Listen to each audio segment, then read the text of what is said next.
So John, Yes. thank you for deciding to do this with me. All right.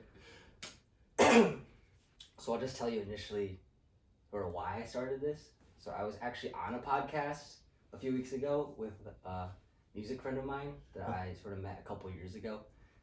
And so he runs this podcast called The Songwriter's Couch, and he interviews other musicians locally. Yeah. And after I talked to him, there was probably something that sparked it in me, this idea of starting a podcast.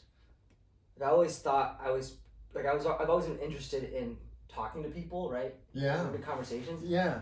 But I never really fantasized about having a podcast. Like I've watched podcasts in the past, but I think music's always been consuming me. Right. Music's always consumed me so much that starting this other creative venture was just maybe too much. But for whatever reason now, I feel like I have the space to add like one more creative project, and for some reason, I guess podcast is it. So it's a friendship-based podcast.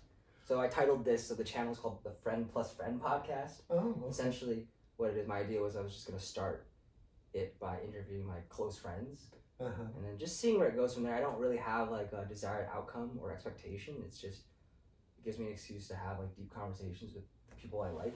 Yeah. Like maybe eventually I'll branch out to the people I don't know as well, but I'm not really in a hurry to do any of that. So, yeah.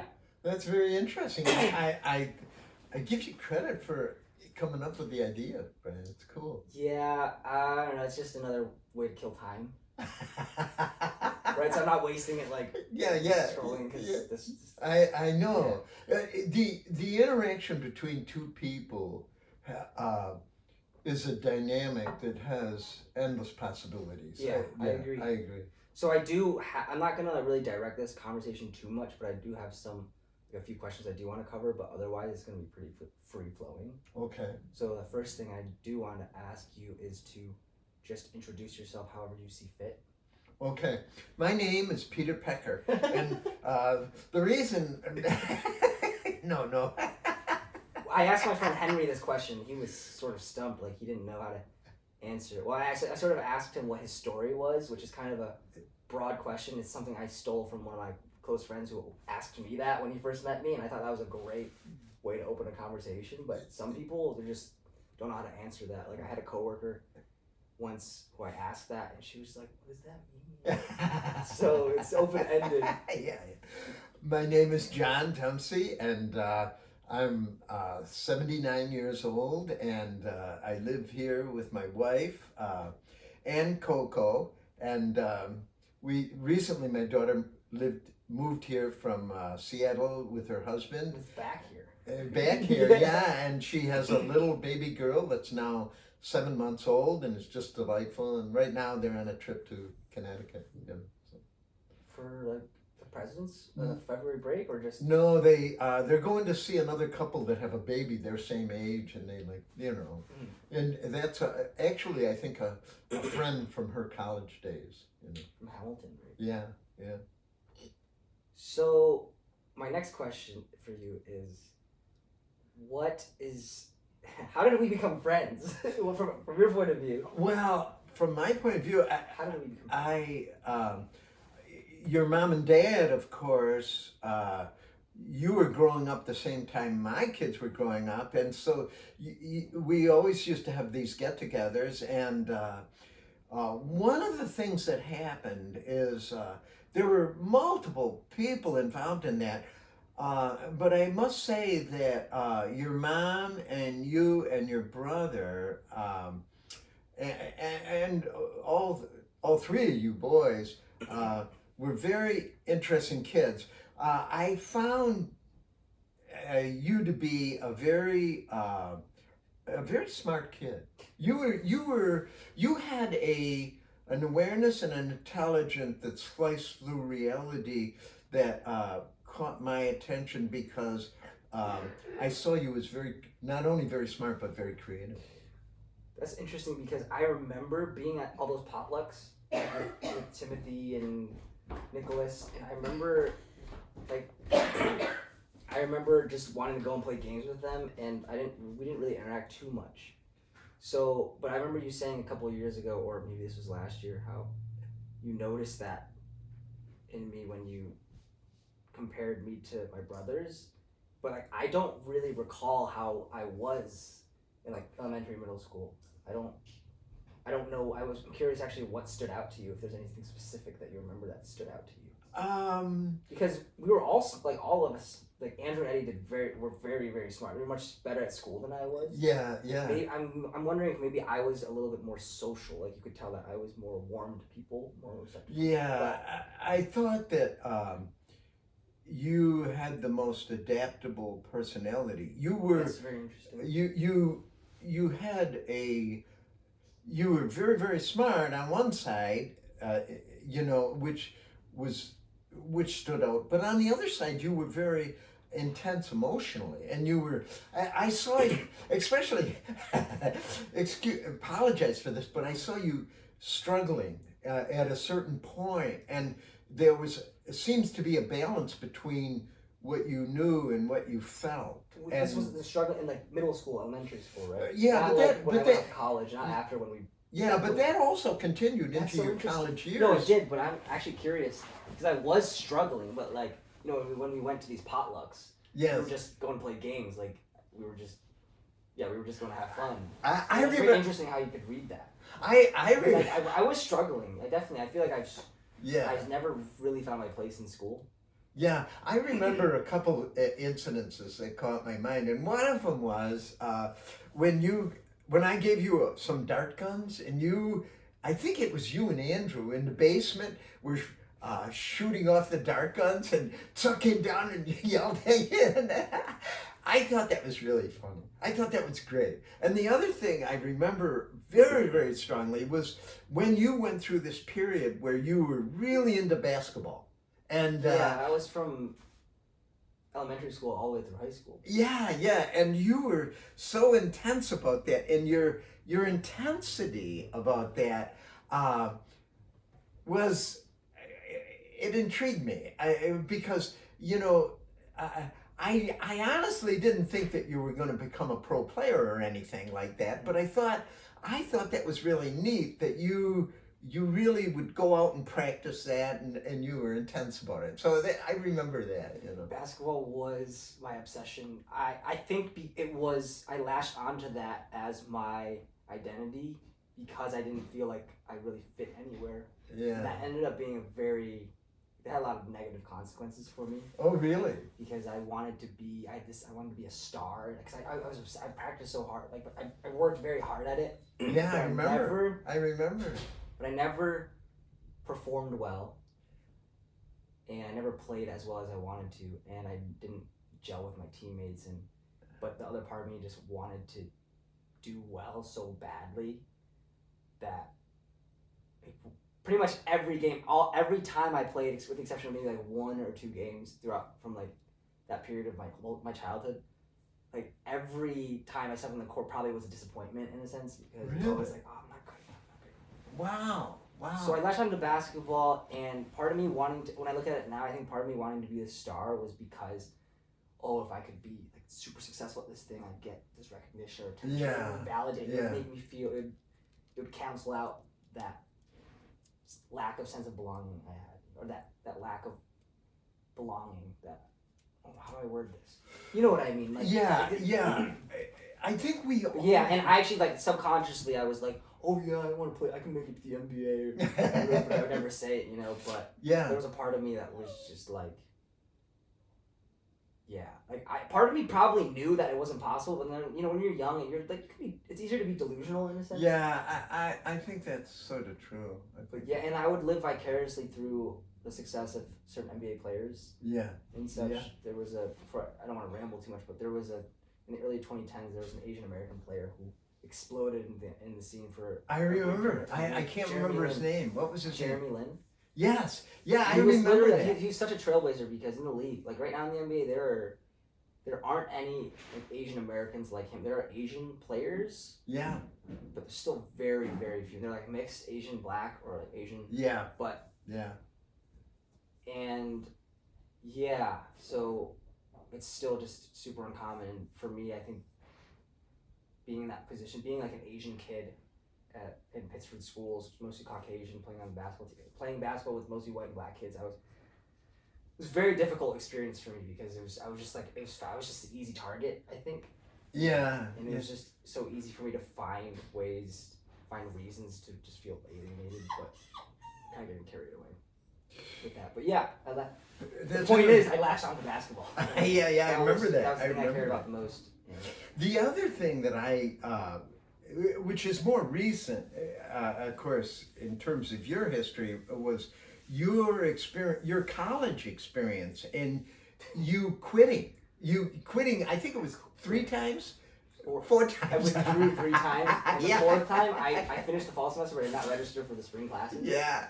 So I guess that's 4 times, right? I watching that was like amazing because I saw you as this extremely talented guy that was having this confrontation with reality, and that you were sort of using that thing with college is to fight with it, and it was in one way. I know it was very painful for you. Because I could watch that. I'm sure from the outside it was very amusing. Yeah, it was. Somebody who didn't have like emotional attachment to it. Yeah, because oh, here we go again. Oh, here he goes again. Yeah. So I would always. I remember I would always encourage you to do what you were doing, and because one of the things is that I saw that you didn't see. I excuse me for being this. I don't know what the right word, in other words, presumptuous, but I saw that you were going to be a success no matter what you did. And I still see that. I see that in you. So, yeah, I mean, so I didn't think it really mattered if you had a college degree or not, but I thought that was a great struggle that you were wrestling with. And I thought when you went back and you finished, I thought, geez, that was cool too. You know what I mean? I thought that was a very good thing. And the other thing that I realized watching that, because there were various letters and communications that we always did through that period of time, and one of the things that I learned about you was how adept you were, intellectually. You were really a talent. But you never acknowledged that. You never admitted to that. You always denied that, which I always thought was interesting. Well, in some ways, yeah, but in some ways, no. I'm very bad at forming arguments and summarizing and retaining information. Like most of the stuff I learned in school, almost everything I learned in school, I just forgot. Yeah. I do think I'm intelligent, but not necessarily in a conventional sense. Yeah. I think that's true. And I'm also a little bit rebellious in a sense where like I'd rather just do my own thing, and sometimes that means not breaking rules but kind of going by my own rules. Yeah. And like that part of my struggle with college was, well, there were a lot of reasons. Yes. But I remember when I was like freshman year, sophomore year, when I was 18, 19, I just didn't really see the point. I was like, I'm taking these classes that have no real relevance to me. They're taught by some of these professors who don't really care, and I was just finding all these reasons, essentially. Yeah. I was finding all these reasons for why it just was a dumb thing for me to be attending, college. Yeah. It's also one of those things, we didn't really question coming out of high school. It was just the path. Yeah. But me also finding music in the fall semester of my freshman year, that also added another layer of conflict, because I got super attached to this music thing, and then this idea of having a music career, and then I learned that you don't need to be in school for a music career. Yeah. And so that was also a reason why I left so many times. And Right. But now looking at like me having completed the degree, it would have been a burden, I think, if I didn't finish. Even if I do like make it in music or some other creative venture one day, it's still it's nice to be able to close that chapter. Like Penn State, is a very valuable experience for me, but I don't look at it very I'm grateful that it happened, but I would not have wished that experience on anyone. And I also it wasn't really a great fit for me. Really. Like I still if people ask me, I'll be like, yeah, I went to Penn State, but I'm not like, yeah, I went to Penn State. Oh yeah. Whitney line for life. I'm very detached from it. Yes, yeah. I've always sort of been detached from these group identity sort of thing. Yes. Like I've never been a super prideful person towards like groups. Hello. Coco. I want to pet him, but he might bite me. Yeah, I know. He's you jump, So it's funny because in the last episode with Henry, I did much more of the asking questions. So now I'm talking a lot more in this one, which is fine. But I do want to. Yeah. I do want to hear if you have anything more to add to that. Well, So the point. Actually, I'm curious. How do you? So you know when people like you said, "Oh, I knew that you were going to be successful no matter what." Is that you know how people say that? Just like it's a nice thing to say to people. Yeah. What does that really mean to you, success? Do you know? Like if someone's being successful, what does that mean to you? Because it's not just like, oh, his career, like you'll find, it's not just, relationally or right. It's kind of a broad. I think I understand the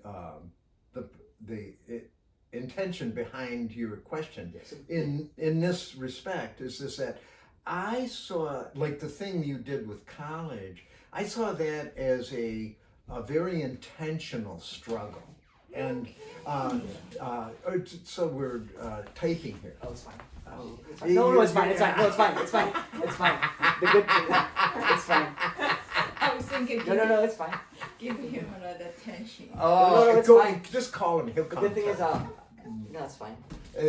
Sorry. It's fine. Sorry. No, Do you know? It's good. I like it. It's real. Like it's real. Yeah. Like we're not. It's not an official podcast or anything. It's just a conversation.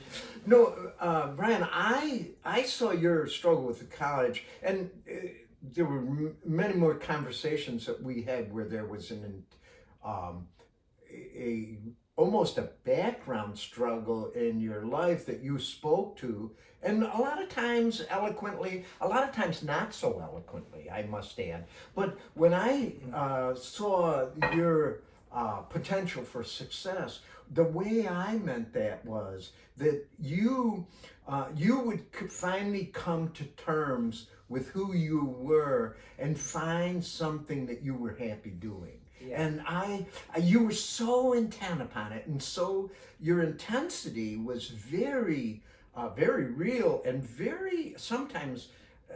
And for an old man like me, it was humbling to watch you. You really were dealing with a lot of shit that a lot of people don't deal with, and I was impressed by that. A lot of that was self-imposed because my thoughts have always been, my internal dialogue has always been, in some ways, my biggest, I don't want to say weakness, maybe it's biggest weakness or biggest, challenge, because I've had, in the past, growing up, I have a pattern of just this negative self-talk. I've always been I've always been just quite hard on myself and never good enough. Yes, yeah. And Jump. neurotic in the sense where I overthink. Yes. But yeah, with what you said about success, I do feel like right now I'm at a point where you're right. It's just been a struggle. That period of time I was trying to get to a point where I could accept myself for who I was. Yes. And that's how I look at it too. Like I was resisting and I was aimless for a lot of the time and just all over the place, and I couldn't commit. Yeah, I remember that. But I mean, I like that definition of success though. I think because I think when you do accept yourself, I don't know if everyone gets there, or it might happen temporarily and then you revert back. But I do feel like I'm in a place right now where I do feel like I have a good degree of self-acceptance, and that's a very peaceful state of mind. I'm not hugely successful in any domain, tangibly speaking or externally speaking, but internally I feel good about myself, and that perhaps maybe that's the best measure of success. Yeah. Is how you feel about yourself and just your life. Right. Yeah, I think that in itself is an accomplishment. But do you know? It's weird too because I never wanted to my parents or society or whatever. I always felt like there were certain expectations that were placed on me that for whatever reason, or maybe it was all a construct in my head, but for some reason that always bothered me a little bit. And I think me leaving school and doing this music thing and going all over the place wasn't a I was trying to figure out like, oh, what is this all about? Like, what do I actually want to do, or what does the world mean to me? What does life mean to me? But these are tough questions and tough paths. Yeah, and so the last thing I'm gonna say is I probably intentionally made I think it's unintentionally. I wasn't like, yeah, I'm gonna make myself suffer for 8 years. Like, no, but that's great. but I've always been a little bit of like, I think since junior year of high school, or maybe even earlier than that, like I mentioned, feeling like a little out of place in school. So I've always felt a little bit like different. Like, not like I didn't quite, like I was here and like everyone else was over there. Yeah, So, yeah. Even, well, one of the things that I wanted to point out about your struggle was this, that you, and as you communicated many times, your struggle went in places where a lot of people are afraid to go. And in doing that, you developed, I think, an internal identity or structure or personality that was very impressive. And I think that's all to your credit, Brian. So I was impressed by that. You did things that I saw other people unable to do. And in truth, you did things that made me think, shit, I couldn't have done that. So I was very impressed. Along the way, watching you grow up, I was impressed many times, okay? I just wanted to communicate that and tell you that. Yeah. So now I actually want to turn this question on you. Actually, sort of segues pretty well into it.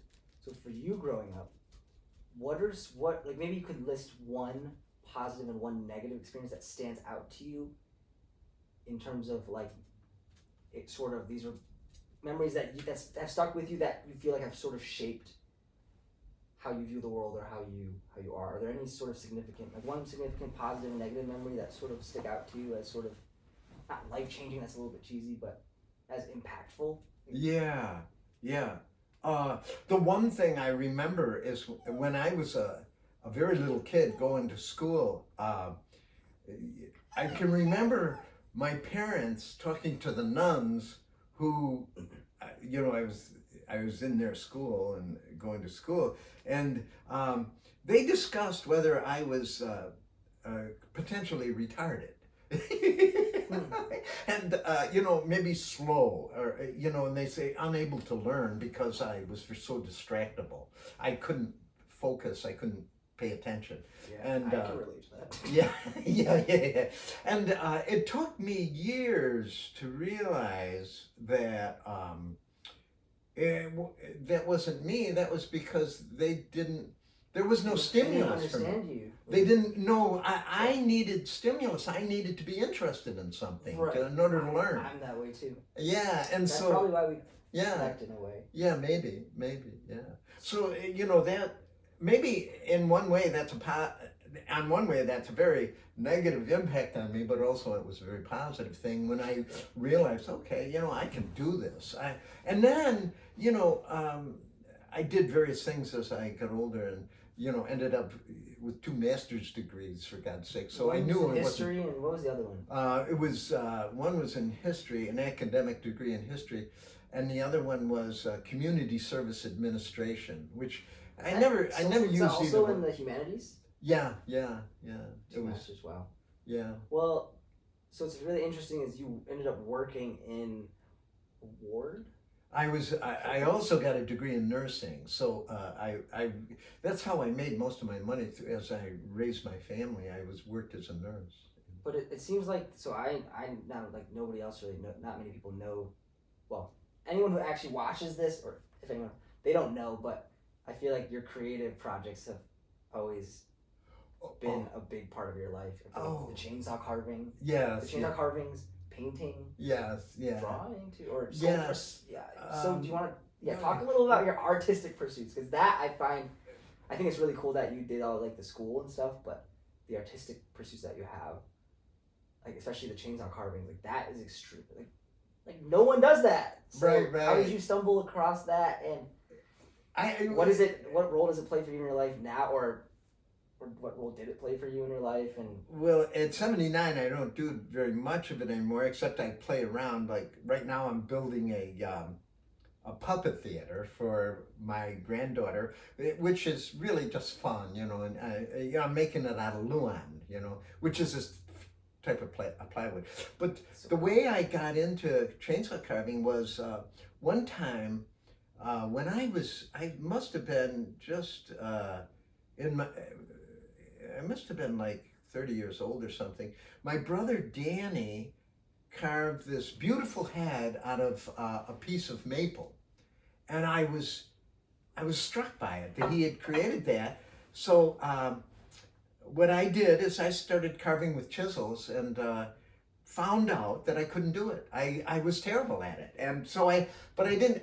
It was so much fun that I kept on doing it. Yeah. And one time, this guy offered me a log that was 48 feet tall, and he put it in this place that I was living at the point, and so I couldn't do it with mallet and chisel. So I took a chainsaw, and that It was accidental, sort of. it was sort of an accidental discovery. So great.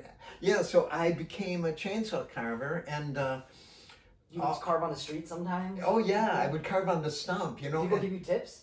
Oh, what I would do is I could carve like a bear in an hour, and back then I'd make 45, $50, and so I would do a face in 15 minutes and make 40, $50 on it, you know what I mean? So I became, it was always a nice supplement to my income while I was a nurse raising my family.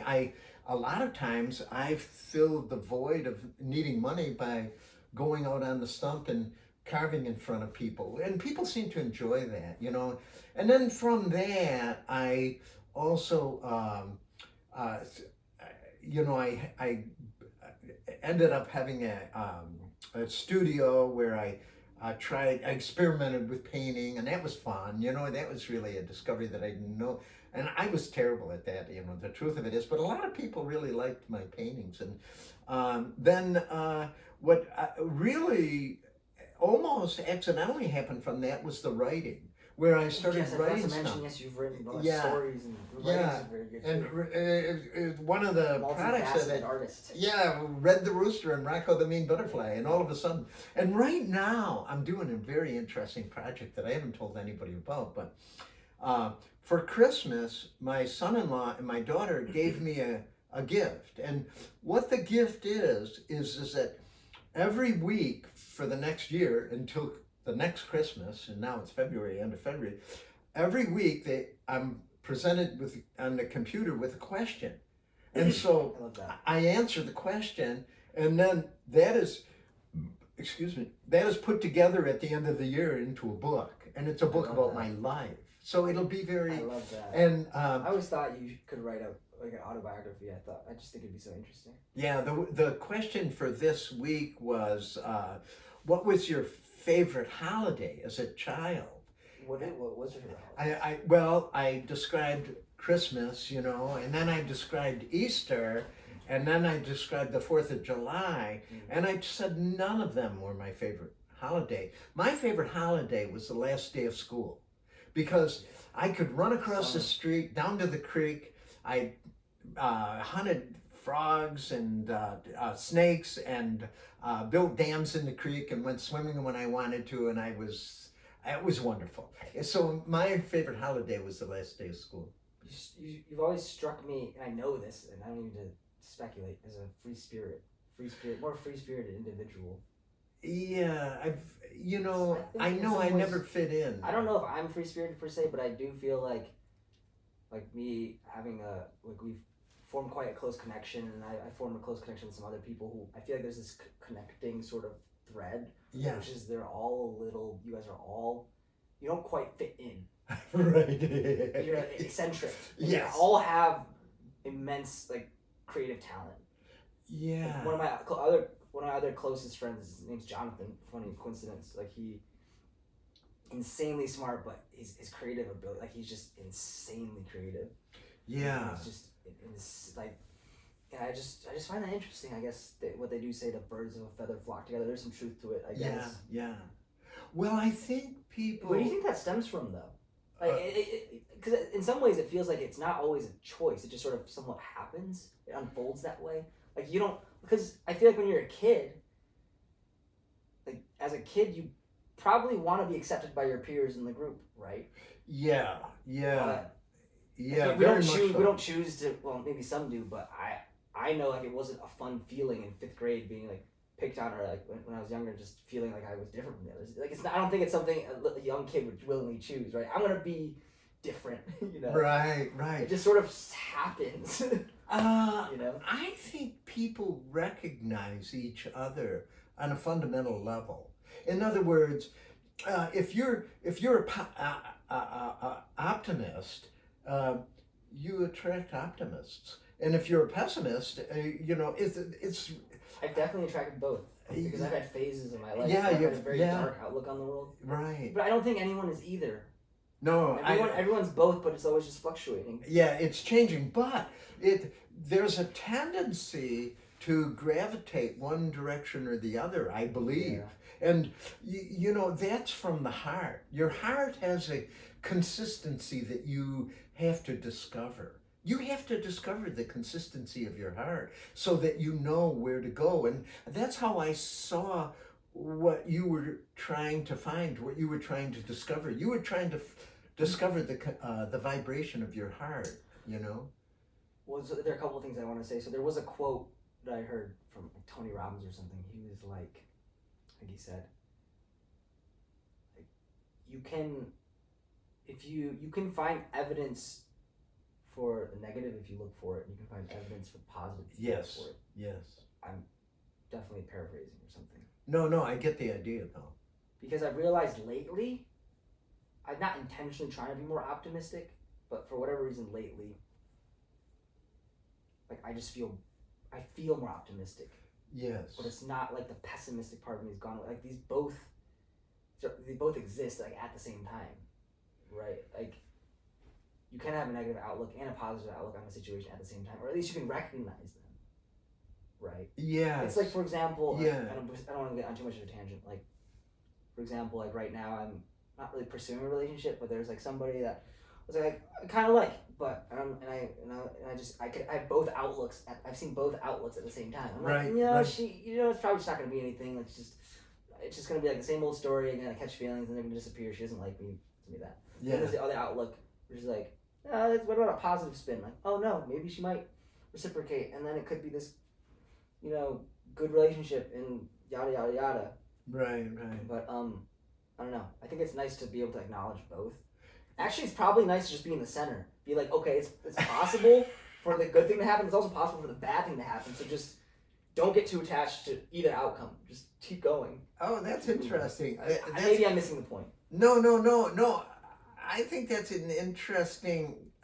You've created a bit of a conundrum saying that, right? There is. It's just like I said, I'm in conflict all the time. I think that.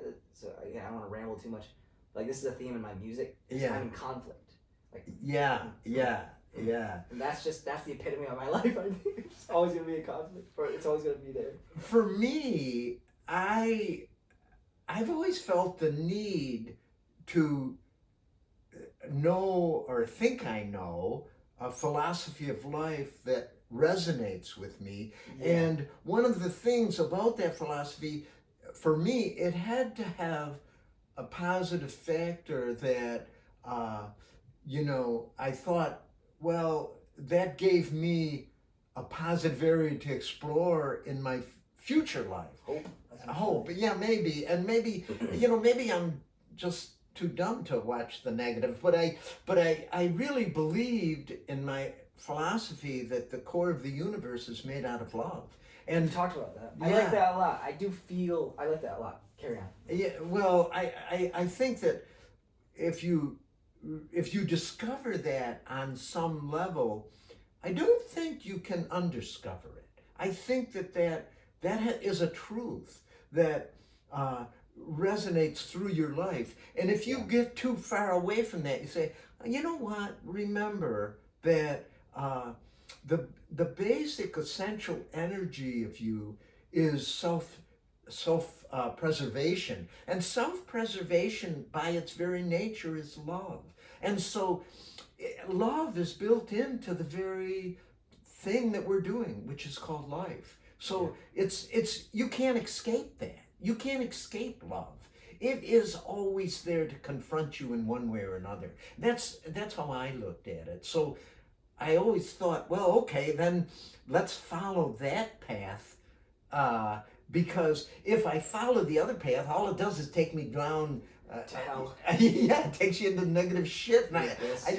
I didn't want to deal with that anyway. But saying that, the other side of it is that there is a reality that we confront where there's very negative things sometimes happening in the world. All the time.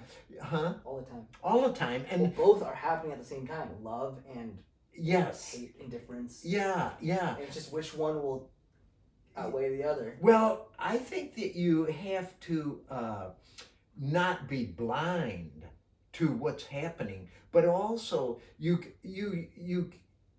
can remember who you are, and you can be the bulwark against negativity in some ways. And you mentioned before having this pessimistic self, and I was going to speak to that in this way, that the largest adversary in our life is ultimately the self. You know what I mean? And so knowing that, the enemy isn't out there. The enemy is within. And deal with that, and you've dealt with the world. And of course, that again throws you back into the philosophical context of how do you want to live? How do you want to live? And that's a really simple one. I want to have fun. Within a reasonable. Yeah, it's a reasonable condition. response. I don't know. That's the way I look at it, anyway. Yeah, I think when you mentioned some people can be you can have a blind sort of approach to it. Yeah.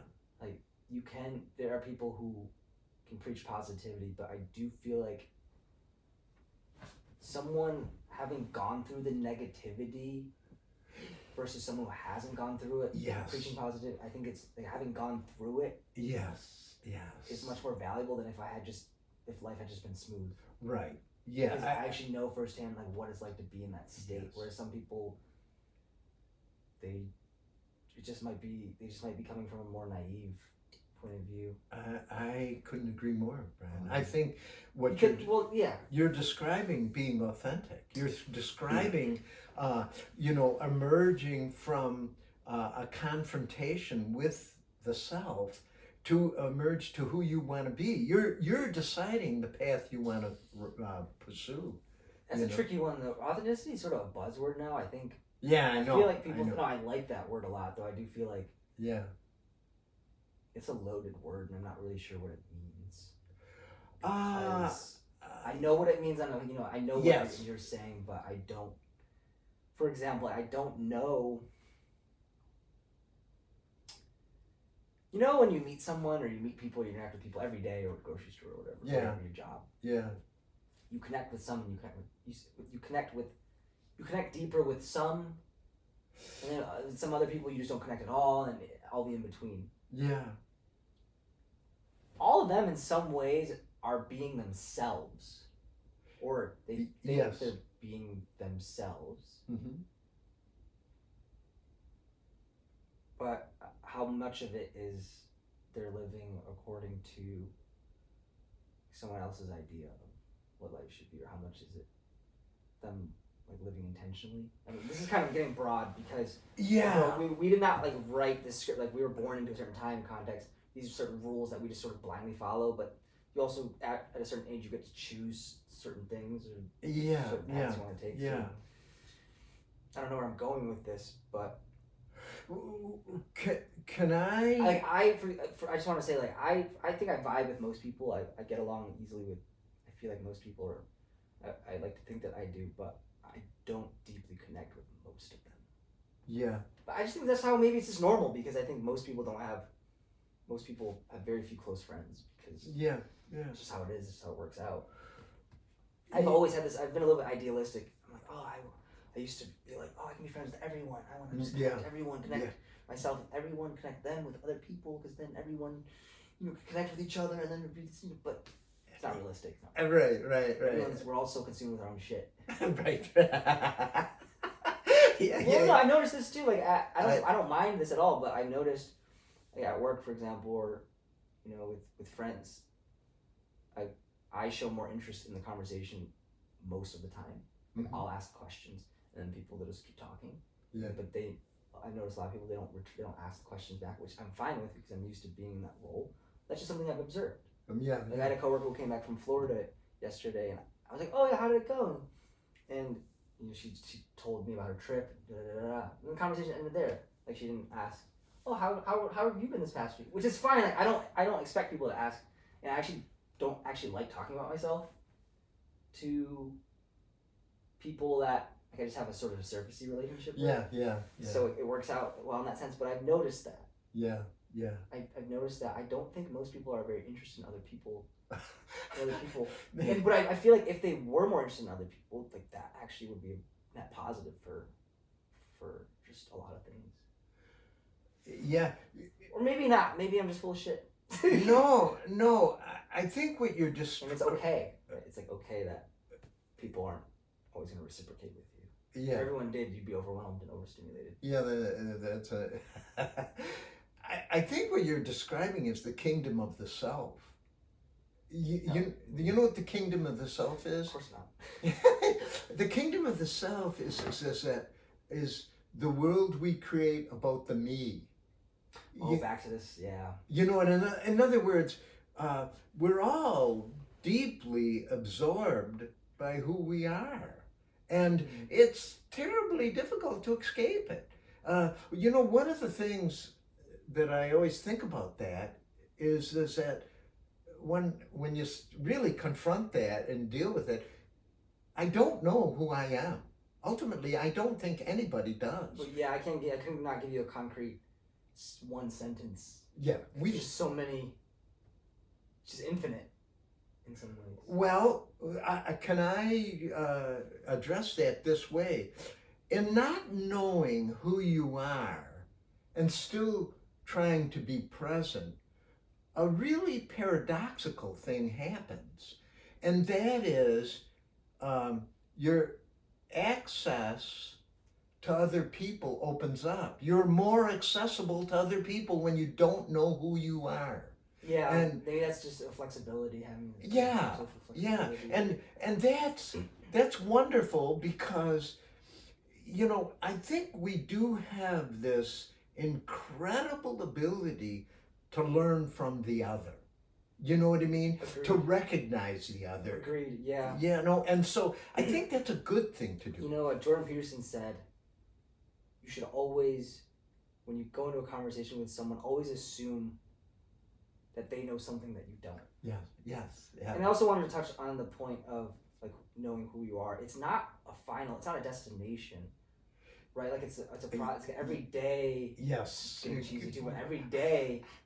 Yes. Is essentially another chance to discover something new, or discover something new about yourself. Brian, that's exactly why. So it's not final. It's just a process that eventually, maybe when you die it goes away, or something else after. But yeah, maybe that's where people get stuck, or maybe that's where that's why interactions or relationships hit the wall, because people have just decided, this is it. This is what it's gonna be. You're not falling in this. So, yeah. You have to remember that many people that you meet cannot escape the kingdom of the self. They're just absorbed with themselves so deeply that your very presence or question or inquiry about them is a distraction for what they're doing, because they're examining the kingdom of self. It's I know it's still no, I get it. It's still like I also want to be considerate of others too, and like acknowledge that everyone has their struggles. Like we have like 2 coworkers this week had car problems. One person's their car got stolen, the brakes gave out, or just financial struggles. Yeah. So like these are all problems that like rightfully so they should be consumed with. Yeah. Right. Yeah. So that it is what it is in that sense. Like I'm fortunate right now where there's not a major conflict in my life at the moment, but I'm also wary of the fact that there there could be one at any moment, just because like I've been there. I know what it's like to just be there. Yeah. So like it makes sense why maybe some people aren't as available like emotionally or whatever to you or receptive to you, because they have stuff that they got to attend to. Yeah, if a brick falls on your toe, it's very hard to carry on a conversation. Yeah. Because your toe hurts. You know what I mean? It's very hard to be present too. Like even for me, like I'm very consumed with like my creative pursuits right now and like fixated on a person. So sometimes it is hard to just be present and just like enjoy the moment for what it is with no distractions. Yeah. My mind is always on. Yeah. And it's just this weird, this like will to, this striving, like a lot of people do it. Yeah. Like, they focus to achieve, like it's such it's so emphasized in this culture, or maybe it's universal, to just be somebody. Right. But I think a lot of people think it's more externally based, where it's like, you gotta get that stable career, gotta make that money, you gotta buy that house, gotta have these things. Yeah. Which again, this is also becoming a cliche because everyone's talking about like, oh, it's not about the external stuff, it's about the internal stuff, which is true, but in reality, it's a balance. Yeah. Like, you can't be too extreme, I think. But then again, like Nietzsche, like he wrote freaking "Thus Spoke Zarathustra," where that guy was just retreated to a cave. Yeah. Like he was just literally like that's that one extreme, Yeah. He rejected like for a period of time. He rejected just like people. Right. Do you know? I know what you're describing is really a bit of there's a contradiction in who we are. Yeah, and it's inherent. This is something we've talked about a million times. Just I think the key word here is paradox. Like if you could sum up life in one word, it's paradoxical. Yeah, yes, contradictory or like duality, right? Like dark, light, evil. Right. Like. I in terms of that, I've always thought that the ultimate paradox is it's the karmic joke. It's really, really funny who we are. I mean, tragic and comedic. Yeah, maybe. Well, it's tragic in that's a better way to describe it. Well, it's both, because it's like you're seeing, like, for example, in 2020, where countries are still at war, we're still killing people over. Yeah. I'm not really qualified to talk about this stuff, but no. We're at war. We're killing each other. We're fighting each other. Yeah. I know. Yeah, like all these bad things are happening all the time. Mm-hmm. Yeah, I know. But then you see a cat video or a dog video online, and you're like, yeah, that's a reminder of the good thing. You see a video of a cute baby. Yeah. Or someone doing something really impressive, and that that gets you out of that like state of negativity for a bit. Yeah. Well, I don't know. I mean, doesn't it, if you think you're just your body, then it seems to me to invite suffering. But if you think maybe that you're more than your body, I think it transcends. It goes beyond suffering, and suffering is also a very curious limitation, isn't it? I mean, it's how much you take ownership of it. Well, the Buddhist said life is suffering, and it seems to be agreed on by very smart people that suffering is inevitable in life. Yeah. And so what you do with that is you just pick what's worth suffering for. Yeah. Bear that as much as you can. Yeah. I've never figured out a way out of it, Brian. But what the Buddhists say is like detachment. Like they say what desire or attachment is the root of all suffering. But you can't just eliminate desire, because then you just want to eat, right? Yeah. I just finished my study of the Tao Te Ching, and that was one of the things that was a terrible confrontation within myself about what Lao Tzu said in the Tao Te Ching. He said, well, eliminate suffering and you now have eliminate desire and you have no problems. So I went about trying to eliminate desire and found out I could not do it. Well, maybe here's a weird thing. Maybe suffering is the meaning, the purpose. Like maybe it's the reason people get out of. People get out of bed in the morning, and it's the reason. It's what gives them purpose, because they gotta tackle these problems that inevitably will. Like new problems will inevitably come when the older problem is solved. But maybe this is just it's a need. Like humans, you need conflict to progress, which feels It's not really paradoxical, I think, but maybe, no, but it's maybe suffering is the point in some ways, because it's just like if you didn't, everything was smooth. Like maybe people just sit in their butt all day and drink pina colada. Yeah, No one would have invented anything. Nobody would have done anything. Yeah, that's like this. Go ahead. I'm sorry. I was just gonna say, like, because, or maybe you could frame it in the sense that, like, there always needs to be a problem that needs to be solved. But the problem doesn't necessarily have to be like, it doesn't have to equate to suffering. The problem that caused you to suffer is just a challenge. A challenge, yeah. I don't know. No, See, these are rabbit holes. Like, these are. That's why I'm bad at forming arguments too. It's so broad. That's an intriguing way to respond to that, I think, Brian, because when you say the rabbit hole, of course, we sort of know when we go down a rabbit hole, when we surrender to something, or when we believe something, it in some ways makes us a little bit more helpless. I think it's better to keep an open mind and think, well, maybe. Yeah, I mean, what I don't know. Yeah. I really don't know. And that's what I've come to after 79 years of agonizing about it. I don't know. And agonizing will go away. Yeah. I mean, I don't think it ever goes away. I think it's like... How do you find peace with that? I see that life has certain processes that instead of being offended by them, you should celebrate them. Mm. You know what I mean? Celebrate your ability to take the next punch and still continue on. You know what I mean?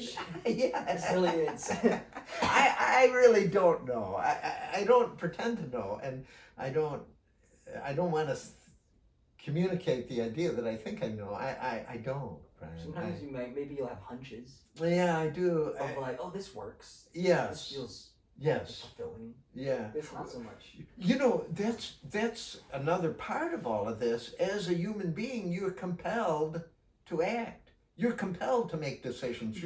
Acting moves you forward. Yes, right? Yeah. So we cannot, given our identity as a me, as a John Dempsey, I have to make decisions every day, and you move forward in life the best you can to do as you do, and I don't know.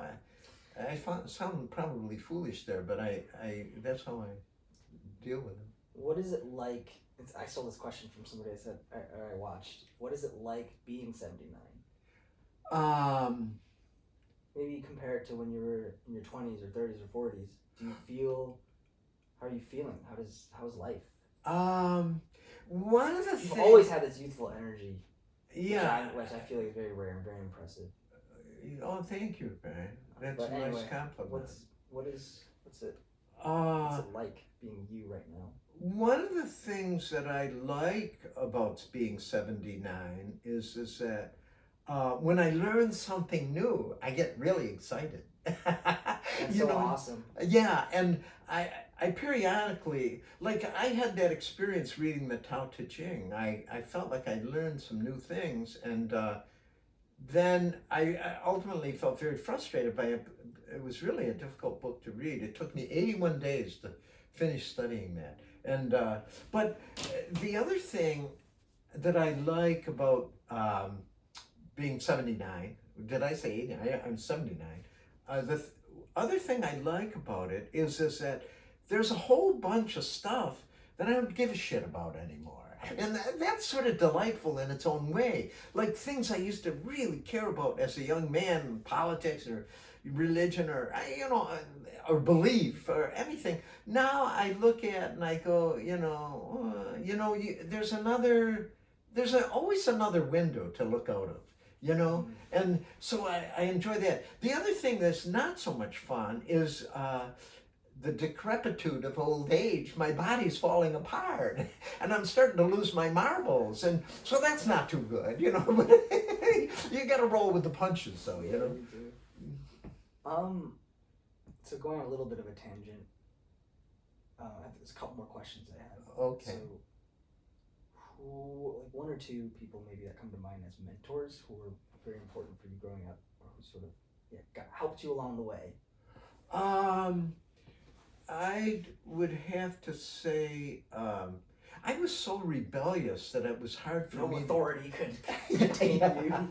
But I do remember a person that had a tremendous influence on me was my dad. He, In what way? he would never, if we had a disagreement, he would never let me go to bed with that disagreement. He would always I love come that. and he would say, "I'm sorry we had the disagreement," and he would plaster over our differences with saying he loved me and that we're going to approach it again tomorrow. So I like that. he had a powerful effect on me in that respect. And another person that I had that had a very powerful effect on me was my grandpa, but it was more idealized. He was interesting. And then I had a relationship with my mentor in the guy who was my faculty advisor when I did my master's in history, whose name was Newman. And Newman was really an interesting guy, and we had these long conversations. And Newman, N-E-W-A-M. yeah, and Dr. Newman, and he was basically in his own way a bit of an anarchist, and when I say anarchist, I don't mean in a negative connotation. I mean in the 1948 connotation that an anarchist is a person when everybody is arguing about who's going to fix the roads, he goes and fixes the road without being asked. That's an anarchist. And Dr. Newman was of that mind. He had a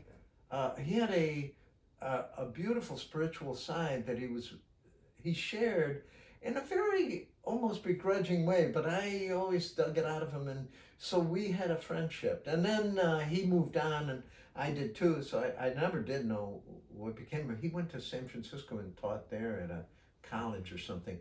But he was cool. I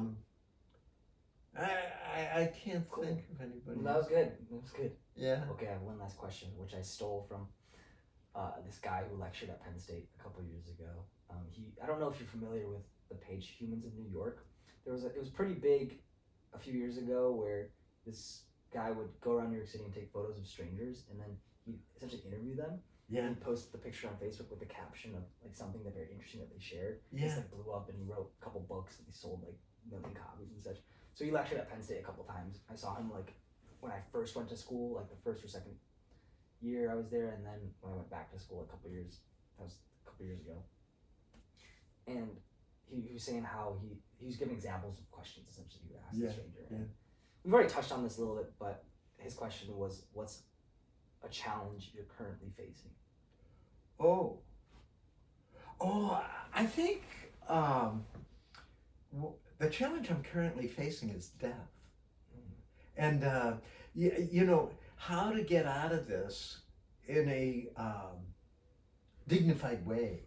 You know what I mean? Because I do feel like my body's deteriorating. If I would have known that I was going to live this long, I would have taken much better care of myself. And I really didn't. And, And still take better care of yourself.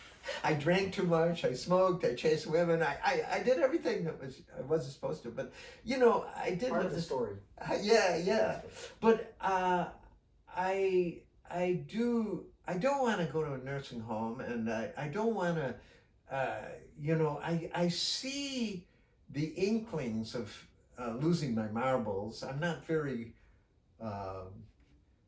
cogent, or I'm not very cognizant. I'm losing capability as I age, I believe, and so so I'm trying to make friends with death, and I find that to be a very, very intriguing challenge, which is sort of delightful in its own way. I know it sounds stupid, but that's what I'm doing. Well, when I was in high school at Harley, we had a hospice class, or it was a mindfulness class where we'd go to hospice to volunteer, and we'd have to read books about, death. And we read Tuesdays with Maury. Oh, I forgot exactly. By the author, I forgot the whole premise, but I think the author maybe visited this person like every Tuesday, and I could be totally wrong. But, not to necessarily make this about me, but I remember in junior year of high school, like that sort of, the idea, or the idea of mortality sort of. And volunteering at the hospice house was pretty eye-opening for me, but maybe I was way too young to be confronted with that kind of stuff. Right. But maybe it has its advantages being exposed to that at an early age. Yeah. But it definitely did make me ponder the meaning of life, because I remember we had a patient in the hospice house who was like 33, 34. He was dying of lung cancer. Wow. At such a young age. And then I remember being pretty close with like an 80-year-old, 90-year-old guy named Mike, who was just, it wasn't as severe, he was just dying of like heart failure or something not as severe. I already said that, but it's just like everyone is, well, they say like the two things people are most scared of are death and public speaking. And so like death is the inevitable result that we all eventually have to face, regardless if you're like freaking Elon Musk or or if you're some like person who lives in a uncontacted tribe in like remote island, right? Like you physically die one day. It's interesting, isn't it? I don't know. So what do you think makes life fulfilling? I know a lot of people have answers. You can obviously find a lot of people's answers online, but I'm curious. What do you think makes life? What are the important things? That's a very good question. I think it's actually kind of a cliche question. No, but I think maybe the cliche has some very there's a reason why people ask it. There's a reason why people ask it too. I think the thing that makes life worth living is our connection to the other. I'm starting to realize that too. I think as much as I like the activities I do, I think I do have a hunch that the relationships are the most important thing. Because without them, you wouldn't even be able to do the activities you do. Like somebody had to make your chainsaw for you to do chainsaw. Someone had to. Well, somebody didn't have to plant the tree because the tree was already there. Or the idea of even carving, like somebody put that idea out into the ether. Or like someone made a musical instrument. It didn't make it. I want to hear your thing. I have another thought, but the connection to the other. I'm not sure. Do you have anything more to add to the? Well, the only thing I might add is that the feeling of loving somebody else is beautiful because. Do you mean romantically or? I don't think you can even qualify it that way. I think loving is loving. And one of the intriguing things about loving is that for a moment, it takes you away from the self. It takes you out of the kingdom of the self. And that is beautiful because, for someone else is more important than you, right? No, I think there's another point to that. I think it's the realization that you are, it takes this and makes you realize you are the world with that person. It takes you out of yourself and it makes you realize that you are the world, that the world is you. We don't. I know. That probably sounds so silly. I think Carl Jung said something interesting or something similar to that. Like you had this whole universe inside you. Or and maybe we're a universe to ourselves. I'm not smart enough to really eloquently speak to this, but I do suspect that everything that is, what is a vibrating reality around us that is us. We are not separate from that. We are that. And so That's powerful. Oh, Yeah. do you know what I'm saying? There are moments in, like, fleeting moments during the day where sometimes I don't know if this is exactly what I feel or if me saying this is a description, but it's just like where you just feel, you feel like you are connected to not everything around you, but you do feel like, oh, this is, I don't know how to explain it. Yeah. Like, oh, it's all just supposed to be. Yeah, you can't know it, but you can be it. That's what's the paradox of that. You can't know that, but you can be it sometimes. Like when I used to carve, like one day I was carving, I still remember it very strongly. I was carving Pooh Bear. And I started and I woke up a second later and it was all done. And I looked at the clock and like 3 hours had gone by. And I always wondered what happened there. Well, yeah, that's being, I guess, what some people say the flow state. Like this happens for me when I'm, like, I know this happened for me when I've been writing songs or recording and producing. It's like you get so involved with the task that you forget yourself. You forget all your problems. You're so engrossed in this process of creating. Yeah. But that also goes to the point of, you know how like we do so much consuming. We gotta buy things, we watch TV. Yeah. I remember hearing a quote about something about how, or maybe this was something that I stumbled upon, how actually valuable it is to produce as much as you consume or more than you consume. Because when you produce something, it's like, it's part of you that you're putting out to the world. Consuming, you're just taking. Yeah. It's not necessarily a selfish thing, because like you just do it, we all do it. But maybe if we do that, if we're always just consuming and we're never really producing, we're robbing ourselves of that experience of providing value. Yeah, Brian, I really like that. Well, I wish I could articulate it better. But for example, like I have a lot of students at my job. A lot of students. This is very common among a lot of guys. Just play video games all day. They what? Play video games all day. Yeah. Which is like it's good in one sense. Like video games do provide like an objective and give you a sense of motivation, maybe even community, maybe if you play with people. But you're also just in a different reality all the time. Like you're just closed off. Yeah. And then a lot of people become reclusive and isolated and not social. Yeah. That's what I loved about producing art. Yeah. I mean, it sounds so silly. Because I never did anything very much, but one of the things that I love doing it was great. It's like this thing didn't exist 20 minutes ago, and now it exists. Yeah, and it's like great. At least with songs, it's just like it's not even a physical thing. It's just it's an experience. I saw that in you when I went the last time Shannon and I listened to you play. Oh yeah. That last song was so beautiful. You like that song? I love that. You know, so that was on an EP that I put out a couple months ago, and you know, out of the 4 songs, that one, all the other 3 were like stories. They had to do with other people, like there were details I pulled from other people's lives and such. So, yeah. But the last one was a little bit more broad and had a little bit more of a universality to it. Like I wrote it with nobody in mind specifically. Maybe it was a little bit self-referential, but it was more all-encompassing, I feel like. Yeah, it was beautiful. It was very nice. I appreciate that. I quite like that song as well. I do feel like there is a sense of probably maybe there's a relatability to it. Well, so there's a line. So I'll briefly refresh your memory.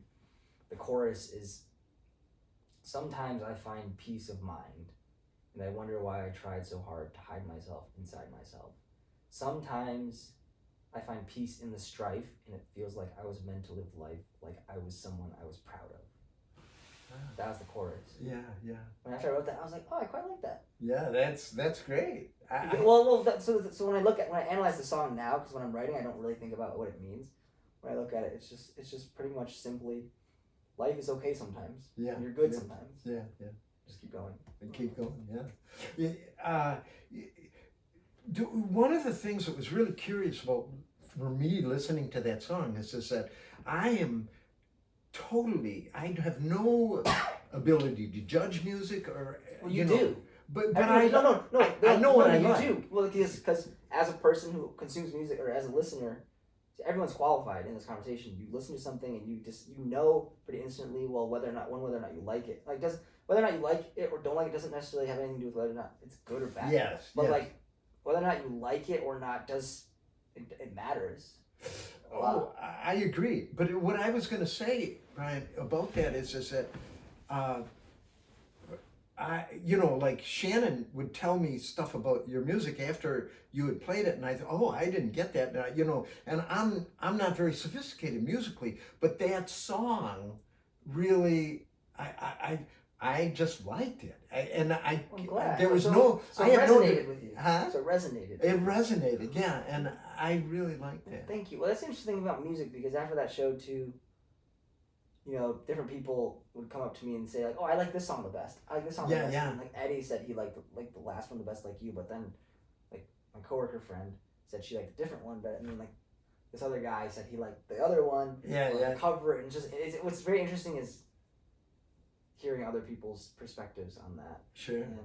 Well, and an artist once said essentially like when you put a song out in the world or you sing it, it's not yours anymore. Yeah. So, for whatever reason, like maybe the specific song, just something about it, maybe the lyrics or something, just had more of a relatability to that person. Yeah.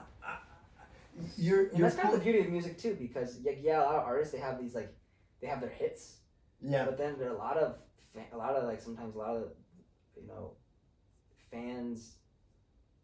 A lot of the favorite songs that fans have of the artists that they love. A lot of those songs are like the ones that don't get as much attention. Yeah. They're the ones that don't blow up. Right. So I just find that interesting. Yeah, I'm focused on your statement that you just made that once you write a song, it's not yours anymore. And Well, it is, but it's not. It is and it's not. Yeah, When you share it, you're like, here, you might connect with this. Yeah. But I don't know. Yeah. Maybe having that. So when I sing and write, I primarily do it for myself. And it'll always be this. Like when I go perform, it's never because necessarily. I'm playing this song because I want people to like it. Like maybe sometimes I've played, like I've panned it up and like, oh, maybe the audience will like this song. But most of the time I just, like primarily I sing for myself, but I'm realizing that's just as important to at least open up the opportunity for somebody else to connect with it. Because I used to be insecure and think, I don't know if people will connect to it. So like, I'm just gonna close my eyes and just, and I still do feel all my music when I play, but I'm also more open and free about it. I'm just like, oh, I'm just gonna play it and somebody might connect with it. If they do, great. If they don't, I think you have to do both. I think you, as a performing artist, I mean, I think you have to speak, communicate with your audience. You have to mean, like, I think it's really important to be sincere. Yeah. Because I played so many open mics and gigs where you can sort of, you can't really measure it or quantify it, but you can sort of tell, like, if someone's really feeling it. Yeah. Really mean what they're singing. Right. Or if they're just like really good at performing it, or you know what I mean. It's kind of subtle in some ways. Like I don't know if everyone can see it, but it's very important, especially if you're playing. Well, it's just I think conundrum that a lot of artists have, because a lot of them, it's just like, it's the art I want to make. Like, I don't care if anyone likes it or not. Right. But then there's that social aspect of it. Like if there's people around it, like it would probably be much nicer if you made an attempt to connect with people or they connected with it, because it's just so much. I feel like everything's better when it's shared. Yes. Yeah. But I think that's one part. I mean, if you're going out to perform, then there's probably a part of you that wants people to like it. Sure. Because otherwise you wouldn't have left your bedroom. Yeah, that's right. That's right. Some people notice you, and that goes back to we all want to be noticed in a sense. Yes, sure. So. I think that's very important. And what I was going to say when you were describing that, Brian, is that I think the connection to the audience also has tremendous power. In other words, when you do something, it resonates with a group of people. Maybe you don't get everybody, but if you get a certain number of those people and they resonate with what you're doing, I think that has its own power. That has its own dynamic, and I think that's cool. I remember that's the goal, right? For our musicians, is they want to build a community around their music. I think you can't get everybody on board, but yes, you can get some people, and you can maybe build an audience from that. Yeah, I think that's true of an artist generally. Yeah. Well, it's sort of life. If you just like, get rid of the vocation aspect of it, like if you think about like friends, like relationships in general, like we all, I think it's ideally we all want to we all want to attract some people, at least like one or two people. Yeah. You know, because life's kind of lonely, just all by yourself. You should write that down. Obviously, That's funny. I mean, it's not always a bad thing to be alone. No. Loneliness can be crippling. Like, it's important to learn how to be alone, but even that, it's like, it comes down to balance. Like, it's good to be around other people, but then you need to retreat every once in a while too. Like, work on yourself. Yeah. And go back in the world. And it's just cycle. Do you know? You should. One of the.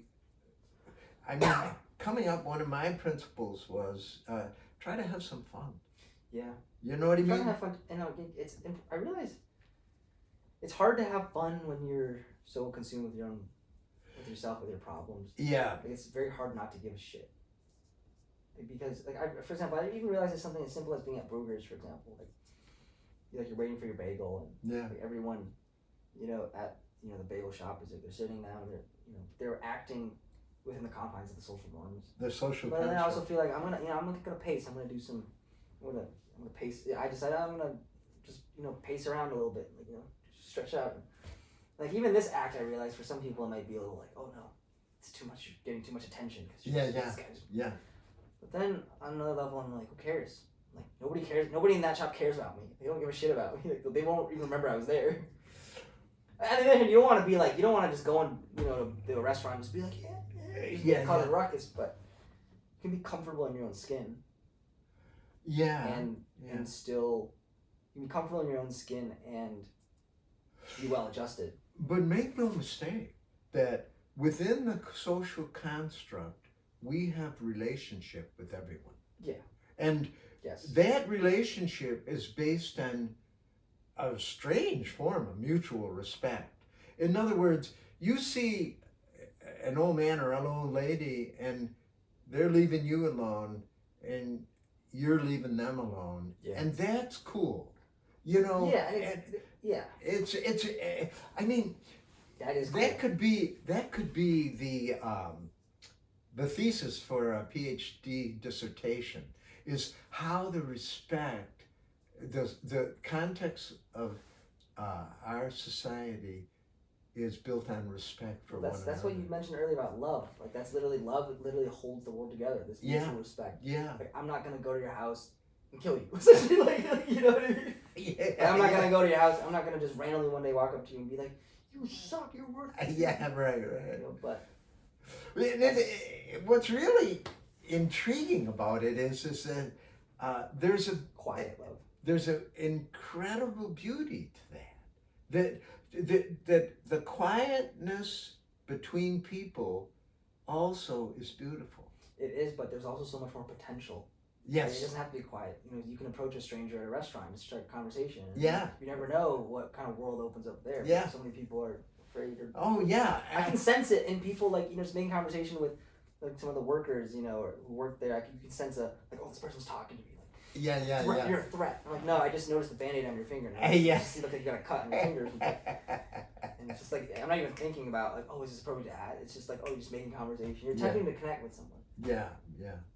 Well. So I've realized that too as I'm going to get to your point. I just wanted to say, I sort of started to realize my role, or the role I want to play, or the role that I feel like I've always wanted to play was I always wanted to be a connector. I always wanted to connect people. Wow. To other people and connect myself to others. Because there's always been that longing, I think, for social connection. But I also realize I want to connect other people with other people. Not as for work. It's just like that's just a perspective. Like not as a job per se or anything. But it always. I remember I it's just this feeling I have. That's a very intriguing. Like wanting my friends to meet my other friends and wanting them to like each other. And so yeah.